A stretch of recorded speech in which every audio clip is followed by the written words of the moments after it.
12th Imam, known as the Mahdi. When he returns, they believe he will usher in peace under Islam, but only after intense periods of warfare, conflict, and chaos. And in the latter time of their kingdom, when the transgressors have reached their fullness, a king shall arise, having fierce features, who understands sinister schemes. This new threat came this morning as Iran conducted an aggressive round of war games, firing off missiles in the desert. A top general with the elite Revolutionary Guard reportedly telling an Iranian news agency that Iran could destroy U.S. bases and strike Israel within minutes of any possible attack. Take a look at this map. Iran's medium-range ballistic missile is believed to be capable of striking the area in yellow, shown here. That includes the countries highlighted in red on the map where U.S. forces are stationed, and, of course, Israel, which this elite Revolutionary Guard member called occupied territories. Leland Vittert live in Jerusalem now with more. Leland? Hi, Megan. What's most interesting here is the change in Iranian rhetoric in the sense that the Revolutionary Guard is now directly threatening the United States and its forces in the Middle East. We know from our reporting yesterday that in the last 24 hours, the Pentagon is confirming a large buildup of U.S. forces there inside the Middle East, including the F-22, a squadron of those fighter jets now based in the Middle East, possibly capable of a stealth attack deep inside Iran. His power shall be mighty, but not by his own power. He shall destroy fearfully, and shall prosper and thrive. He shall destroy the mighty and also the holy people. So the Iranians may be just as worried about an American attack as they are an Israeli one. The latest war games involving the Shahab-3 missile, tests fired by the Revolutionary Guard at what they said were mock-ups of enemy bases in the region. It's capable of carrying a 1-ton warhead, can also carry a chemical weapons warhead. And state TV there in Iran has been very clear about the threats towards U.S. military bases. We want to show that map of the Shahab-3 missile once again. 1,250 miles in the range. That means the Bahrain-based U.S. Fifth Fleet just across the Persian Gulf from Iran is in the bullseye, as are U.S. bases in Afghanistan and Kuwait, where the United States has a massive military presence, protecting those nearly 100,000 U.S. soldiers in harm's way. And through his policy also he shall cause craft to prosper in his hand, and he shall magnify himself in his heart, and by peace shall destroy many. He shall also stand up against the Prince of Princes, but he shall be broken without hand.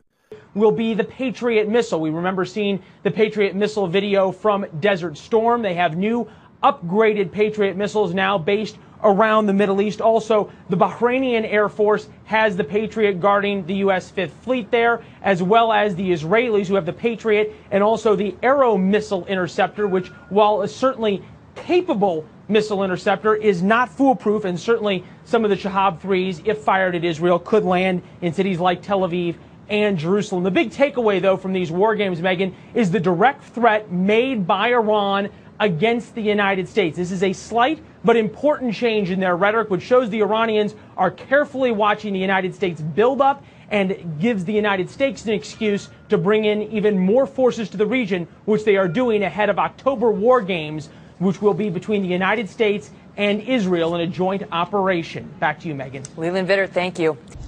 In your speeches, you pray for God to hasten the arrival of the hidden Imam, the Muslim Messiah. Would you tell us, as I know you will speak about this at the General Assembly as well, what is your relationship with the hidden Imam, and how soon do you think before the second coming? Yes, that's true. I prayed for the arrival of the 12th Imam, the owner of the age, as we call him, because the owner of the age is the symbol of the justice and brotherly love prevailing around the world.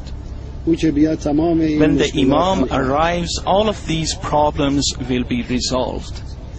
And a prayer for the owner of the age is nothing but a wish for justice and brotherly love to prevail around the world. And it's an obligation a person takes upon himself to always think about brotherly love and also to treating others as equals. Do you not know that you are the temple of God, and that the Spirit of God dwells in you? If anyone defiles the temple of God, God will destroy him, for the temple of God is holy, which temple you are. All people can establish such a connection with the Imam of the age. It's roughly the same as the relationship which exists between Christians and the Christ. They speak with Jesus Christ and they are sure that Christ hears them and responds. Therefore, this is not limited to us only. Any person can talk with the Imam. Imam Mahdi will come with logic, with culture, with science.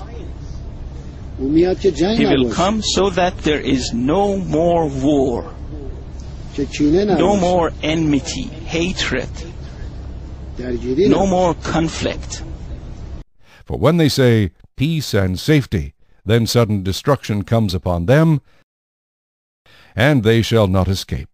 But you, brethren, are not in darkness, so that this day should overtake you as a thief. He will call on everyone to enter a brotherly love. Of course, he will return with Jesus Christ. The two will come back together, and working together, they would fill this world with love. And the man of sin is revealed, the son of perdition, who opposes and exalts himself above all that is called God, or that is worshipped, so that he sits as God in the temple of God, showing himself that he is God. And then the lawless one will be revealed, whom the Lord will consume with the breath of his mouth, and destroy with the brightness of his coming. The stories that have been disseminated around the world about extensive war, apocalyptic wars, so on and so forth, these are false.